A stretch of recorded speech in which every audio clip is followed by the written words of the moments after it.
नमस्कार दोस्तों, मैं हूं लोकेंद्र मिश्रा और इस वीडियो में आप सबका स्वागत है। UPSC mains 2023 Hindi literature optional paper 2 के बारे में हम बात करने वाले हैं। पेपर आज ख़त्म हुआ है सेकंड शिफ्ट में, आप सबको पता होगा। तो चलिए सबसे पहले बात करते हैं सेक्शन ए की। सेक्शन ए में आपको पता है जो पहला पार्ट होता है वो व्याख्या वाला होता है और ख़ास तौर पर पद्य खंड का व्याख्या। तो आपके सामने ये व्याख्या दी गई है, करनी है आपको 5 व्याख्या करनी है। 150 शब्दों में एक व्याख्या आपको लिखनी होती है। पहला आप देख सकते हैं, जग हठवाड़ा स्वाद ठग माया बेसा लाई, रामचरण निकागही जिन जाई जन्म लगाई। अब ये देखते ही आपको पता चल गया है कि ये कबीर दास के जो आपके सिलेबस में कबीर दास के पद हैं वहाँ से लिया गया है। दूसरा है नटनंदन मोहन सो मधुकर है काहे की प्रीत, जो कीजे तो है जल रवि और जलधर की सी रीत। ठीक है। तीसरा आप देखिए, बातन मनई रिझाई सन सठ जन घालस कुल खीस, ये सुंदरकांड से है और सुंदरकांड आपके सिलेबस में भी है तो ये वहाँ से पूछा गया है। चौथा देखिए, बुद्धि के पवमान में उड़ता हुआ असहाय, जा रहा तू किस दिशा की ओर को निरूपाए। ये भी क्या है, ये भी आपको व्याख्या करनी है। उसके बाद देखिए तुगा, ये सबसे महत्वपूर्ण जो है वो मैं बता दूँ। जैसे ये है, ये सबको पता होगा, तुगा मेरे अंधियारे अंतस में आलोक जगा, स्मृतिका श्रुतिका तुगा तुगा तुगा तुगा, असाध्य वीणा से लिया गया है। उसके बाद दूसरा प्रश्न आप देख रहे हैं, गोस्वामी तुलसीदास रचित कवितावली के उत्तरखंड की भाषा शैली पर प्रकाश डालिए। फिर आप देखिए, जायसी के पद्मावत के सिंघल द्वीप खंड की भावभूमि स्पष्ट कीजिए। अगर आपने केवल फ्री वाले जो वीडियोस हैं यूट्यूब पर वो भी देखा होगा आपने, तो पद्मावत की कथा सार वाला जो पूरा एक मैंने वीडियो बनाया था कि पद्मावत में किस खंड में क्या है, तो वहाँ से भी आप इसका आइडिया ले सकते थे। अगला है, भारत भारती में वर्तमान की त्रासदीपूर्ण स्थिति, वैभवपूर्ण भव्य विरासत एवं उन्नत भविष्य की कामना करते हुए राष्ट्रीयता का स्वर मुखरित हुआ है, उदाहरण के साथ स्पष्ट कीजिए। क्वेश्चन नंबर सी।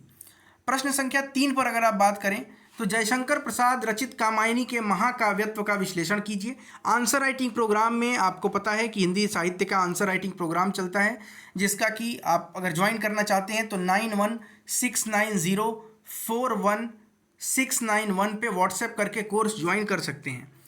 बात करें कि हमारे जो आंसर राइटिंग कोर्स हैं उनमें से ये लगभग जो भी आप प्रश्न देख रहे होंगे, आपको लगेगा कि बिल्कुल आप आंसर राइटिंग से ही जो टेस्ट सीरीज है वहीं से आप क्वेश्चंस कर रहे हैं, क्योंकि वैसे ही ठीक प्रश्न पूछे गए हैं।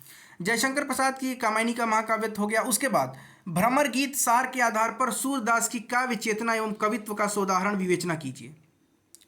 कुकुरमुत्ता की प्रगतिशील चेतना की मूल संवेदना को स्पष्ट कीजिए। कुकुरमुत्ता कविता की आपको मूल संवेदना यहाँ पे स्पष्ट करनी है। प्रश्न संख्या 4 की बात करें, बिहारी की कविता श्रृंगारी है, प्रेम की उच्च भूमि पर नहीं पहुंच पाती, इस कथन की सार्थकता पर प्रकाश डालिए। अगला है, असाध्य वीणा में अज्ञेय के कवि कर्म का क्रमिक विकास विभिन्न स्तर पर व्यक्त हुआ है, सम्यक विवेचना कीजिए।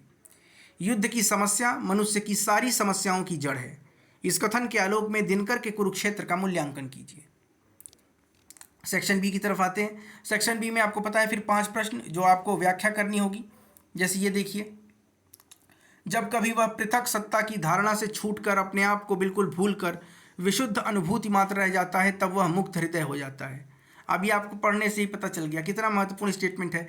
जिस प्रकार आत्मा की मुक्तावस्था ज्ञान दशा कहलाती है, उसी प्रकार हृदय की मुक्तावस्था रस दशा कहलाती है। कविता क्या है? निबंध आचार्य शुक्ल का। मैं फिर काम करूँगा यही इस गाँव में, मैं प्यार की खेती करना चाहता हूँ, आंसू से भीगी हुई धरती पर प्यार के पौधे लहलहाएंगे, मैं साधना करूंगा ग्रामवासिनी भारत माता के मैले आंचल तले, मैला आंचल फणीश्वर नाथ रेणु।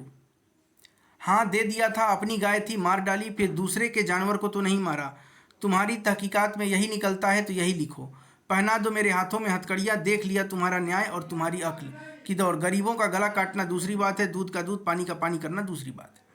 वह अद्भुत अनुभव था माँ, वह बहुत अद्भुत, नील कमल की तरह कोमल और आर्द्र वायु। अब देखिए, आप पढ़ लीजिएगा इसको, डिस्क्रिप्शन में टेलीग्राम चैनल का लिंक है, वहाँ अपलोड कर दूंगा। क्वेश्चन नंबर 6 की बात करें, मुंशी प्रेमचंद कृत गोदान भारतीय कृषक जीवन के वास्तविक धरातल का सटीक चित्रण प्रस्तुत करता है, स्पष्ट कीजिए। आंसर राइटिंग का क्वेश्चन है। आंचलिक उपन्यास के तत्वों में महिला आंचल की उपन्यास की विवेचना कीजिए। ये हमारे सिलेबस का ही जो आंसर राइटिंग का कोर्स था उससे क्वेश्चन है। भारत दुर्दशा एक प्रतीकात्मक नाटक है, विश्लेषण कीजिए। क्वेश्चन नंबर 7, आषाढ़ का एक दिन की नाट्य वस्तु में मंचन क्षमता की सुरक्षा, भावना और यथार्थ का सामंजस्य, जीवन की कटुता और असफलता का निरूपण पाया जाता है? स्पष्ट कीजिए। आंसर राइटिंग का क्वेश्चन। दिव्या उपन्यास का मूल, अब डायरेक्ट यही शब्द आपको नहीं मिलेगा ना क्वेश्चन में, क्वेश्चन का शब्द अलग है, मूल भावना वही है। दिव्या उपन्यास का मूल प्रतिपाद्य मार्क्सवादी विचारधारा। आप आराम से आंसर राइटिंग का क्वेश्चन। मन्नू भंडारी रचित महाभोज में उपन्यास में राजनीति में जिस पिसते दलित समाज की दास्ता का जीवन दस्तावेज है। महाभोज में जो राजनीति है उसमें दलित, महाभोज का जो प्रश्न कराया गया था, जो ऑडियो आर्टिकल मैंने दिया था, उसके सहायता से आप इस क्वेश्चन को करते। स्कंदगुप्त नाटक में राष्ट्रीय उन्नति की संवेदना। आंसर राइटिंग का क्वेश्चन। श्रद्धा भक्ति निबंध के आधार पर प्रेम, श्रद्धा एवं भक्ति का अंतर स्पष्ट कीजिए। बहुत साधारण प्रश्न, हर बार पूछा जाता है इस तरह का क्वेश्चन। चीफ की दावत कहानी नौकरशाही के मानव मूल्यों को के अधःपतन तथा दो पीढ़ी के अंतराल का सूक्ष्म निरूपण पाया जाता है। आंसर राइटिंग का डायरेक्ट क्वेश्चन है।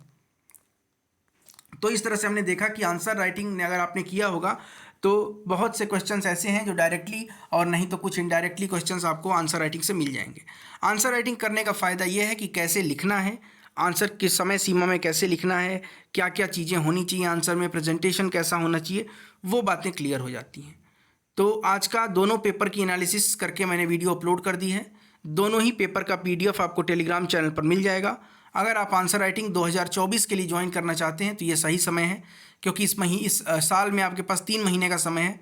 और अगर आप अच्छे से आंसर राइटिंग करते हैं तो 3 महीने में हिंदी साहित्य पेपर 1 प्लस पेपर 2 दोनों का सिलेबस विद आंसर राइटिंग समाप्त कर सकते हैं और आगे प्रीलिम्स के लिए जो समय आपका बचेगा उसमें दे सकते हैं। क्योंकि CSAT के लिए भी समय देना जरूरी है, वो भी अब महत्वपूर्ण होता जा रहा है। आपको बताने की ज़रूरत नहीं है CSAT कितना महत्वपूर्ण है।